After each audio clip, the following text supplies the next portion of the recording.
Evening News.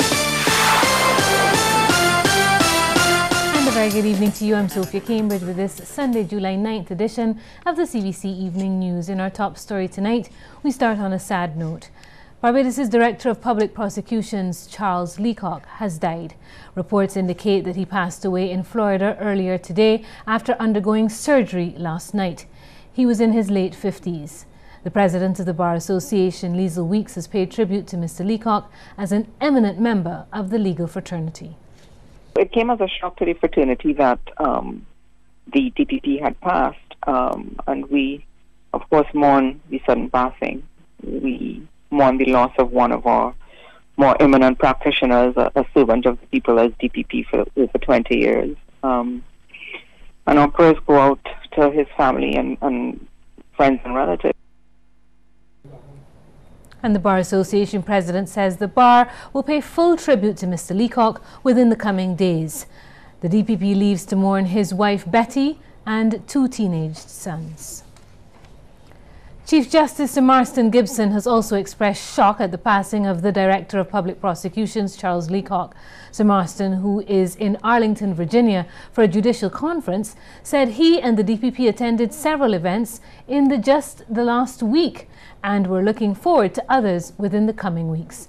The Chief Justice added, "May he rest in peace and rise in glory, and may God grant peace to his widow Betty June, his 2 children, and all those left to deal with the huge gaping hole left in their hearts and lives." End quote. In other news, the director of the Sir Arthur Lewis Institute, Dr. Dawn Marshall, does not believe that entering an arrangement with the International Monetary Fund is the best move for Barbados at this time. An IMF arrangement has been proposed by some economists, including former Barbados Prime Minister Owen Arthur. Sir Dawn was speaking at CBC's Walter Point 2 show earlier today. Entering into arrangement with the IMF gives us emergency money, but it gives us at a cost. Yes. At a cost where conditionalities. The real crux of the problem in the Barbados economy is its limited diversification. Entering an arrangement with the IMF does not fix the developmental, and it only temporarily fixes the fiscal.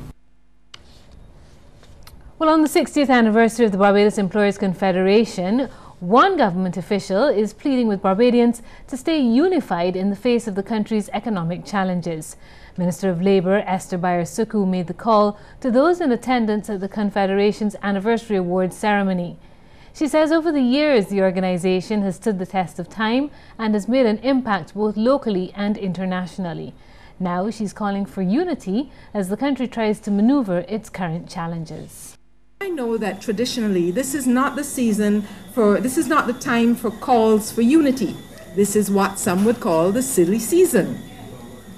But let us not be too silly. Let us not lose sight of the fact that we have to continue our combined efforts, not only for the sake of our economy, but more importantly, for the people of this country who look to us, the leaders, for confidence and assurance in difficult times. And Minister Suckoo wants Barbadians to be wary of tearing down the country's stability. Let us not tear down our precious stability. Not that I'm accusing you of such, but we have to continue to be a part of the solution to our country's challenges, or else we must consider that we may in fact be part of the problem. I'm reminded that in the book of Proverbs there is a verse that says, "The wise woman builds her house, but the foolish tears it down with her own hands." Well, Barbadians are being encouraged to give more support to the Barbados Legion's annual Poppy Appeal. The funds collected in that drive are used to support the ex-servicemen and women. One of the members of the Legion, retired Lieutenant Colonel in the BDF, Darwin Springer, made the plea at the Legion's anniversary service at the St. Matthias Church this morning. Currently, the Barbados Legion, with a roll of over 350 persons, is made up of former World War II veterans and ex-members of the armed force services, be it from Barbados, the UK, USA, or around the world. With the funds we received from the Poppy League, we have been able to provide a small monthly allowance for some 26 indigent legionnaires. We also assist them with spectacles, toiletries, medicals, with minor repairs to their houses, and we also ensure the area around their homes are clean and tidy. Well, despite the passing of some of its members, the retired colonel says the Legion will remain a relevant group. There will always be a need for bodies such as the Barbados Legion to assist in bringing comfort to our fine men and women who in their youth put country first to serve, or to be ready to serve, to bring peace to this troubled world. Well, the evening news continues in just a moment. People's Business gets to the heart of the matter every Sunday at 8:05 p.m. Call us live at 228-5562 or 228-5563 or email us at talk@cbc.bb to share your questions or comments and to be part of the live discussion. That's the People's Business, Sundays at 8:05 p.m. on CBC TV8. The People's Business is made possible by our partners, Solar Dynamics, the most efficient energy systems. Everyone washes dishes, but who ever heard of washing dishes for thousands of dollars?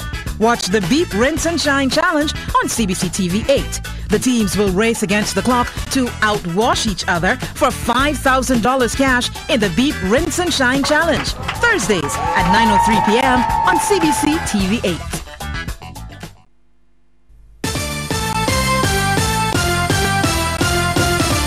As Barbadian men respond to calls to get tested for prostate cancer, many are being encouraged and accompanied by their wives and girlfriends. The move has been welcomed by Cancer Support Services. Its president, Kathy Ann Kelly Springer, says she's been pleased with the turnout by men at the latest prostate-specific antigen screening clinic. This is the 4th screening for the year. What we are doing right now, our drive is to reach out to men 35 and older. We are finding that, men in their 30s, they're being diagnosed with prostate cancer. And if we at Cancer Support Services can reach out and help persons and save a life, we are willing to do just that. And at least 2 men who've undergone the PSA screening are encouraging other men to do so. Just here to have this test done, and this is something for the men like myself to come and have it done. Because we are scared, we don't like to know we're getting a test done and thing, but we have to do it. It's a must. And being an old man like me, I need to have this done.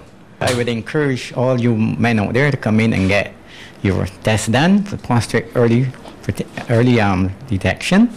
I think it's a very good idea. I felt no pain and everything is okay with me. I would encourage all men out there to come and get the test done. Wise words indeed. A local charity is worried that many elderly and disabled people are living in houses in need of repair. That's why Community Services for the Disadvantaged has set out to raise $250,000 through a Silver Dollar Drive.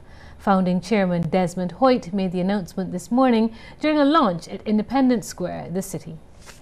Well, we are not looking to raise it today. We're just having the fundraising appeal to let the public well aware of what the organization new initiative. So we start the appeal at the St. Anne's School, which the children donated on last 2 Wednesdays ago. So that was the first one, so they launch it. So we're having the second one here now for the general public. And the donations will be used to supply the needy with food, medical supplies, walkers and wheelchairs, among other items. Mr. Hoyt says people interested in donating can look out for collection bins across the island. Our next Silver Dollar Drive will be hosted at Bay Gardens on the 15th of July. And then the 19th, we are down the Spikestown Esplanade. So just asking the general public to come out and give their support to the fundraising appeal venture. We also do have some BIMs that are going to be located across Barbados to various stores. We have Daysbut store into Independence Square. We have the Annie Dash Toy Shop, Lower Bear Street, and as well as Sky Mall. We have sports and games, and we have a few more places. Well, the Barbadian who won the 2017 Toronto Canada Guide Cover Girl contest is back at home. 22-year-old Alana Herbert was the toast of a reception at the Lucky Horseshoe restaurant last evening. The aspiring diplomat is elated about her victory, which will see her gracing the cover of the Toronto Carnival Guide. That booklet contains all of the information that visitors and residents in Toronto would need for the Toronto Caribbean Carnival. I was a bit nervous coming down to the last stages of the competition. to be honest, because it was between me and one other contestant all the time, and my friends were like congratulating me from before the competition even ended, and I'm like, no, y'all can't do that, like the time isn't up as yet. But I'm just really happy for all the support that I got, especially from Barbados on a whole. And the Barbados Manufacturers Association has recognized Ms. Herbert's accomplishment. We encourage people to support, local manufacturers and service providers, but we also give big support to cultural practitioners too, and personal academic achievements, which Alana did while she was in her studies of political science, right? And she actually has honors in political science. And then the cover girl thing was just like icing on the cake. Well, Dominica is reporting the successful piloting of online testing for CXC examinations this year. We get more from Marpin TV. During a visit to the island last year, CXC Registrar Glenroy Cumberbatch held discussions with the Ministry of Education on e-testing and e-marketing of Caribbean Examination Council CXC exams. Cumberbatch had disclosed that the regional examinations body was moving towards having all territories write CXC online in the near future. While CXC did not offer full-scale testing this year, CXC local registrar Magali Celestine says the pilot testing done in January was successful, as well as the pilot during the May-June season for exam writing. The only thing is, because most persons are accustomed to paper, then having to adapt to the screen and clicking instead of shading, that was a little challenging for some. But all of them were able to complete on time, and they were successful. We received their results. They were successful at their exams. In May-June, we introduced only one subject online, which was technical drawing. The Isaiah Thomas Secondary School, they did that exam using AutoCAD. But it's our hope that by May-June next year, all the schools will be doing technical drawing online, among other subjects where we see fit. Celestine says that CXC plans to go fully on stream with all 32 subjects in 2018, and Dominica will decide which of these subjects it can write electronically. CXC is now offering two modalities of exams, paper-based and online. No territory is really forced to come online in 2018 when they are fully going to put both their paper 1s and their paper 2s online. So it's based on the readiness of the territory, based on infrastructure in place, if you have the necessary materials, the equipment, computers, internet, etc. But we are moving in the direction of online testing, and we are advised by CXC that we do not need to do all the 32 subjects offered online. The only thing is, once the territory has decided to do a particular subject online, all the centers must be ready for online. So no paper-based will be produced for that particular subject. The local CXC registrar also revealed that come 2018, CXC will be offering CCSLC, CAPE and CXC Papers 1 and Papers 2 online.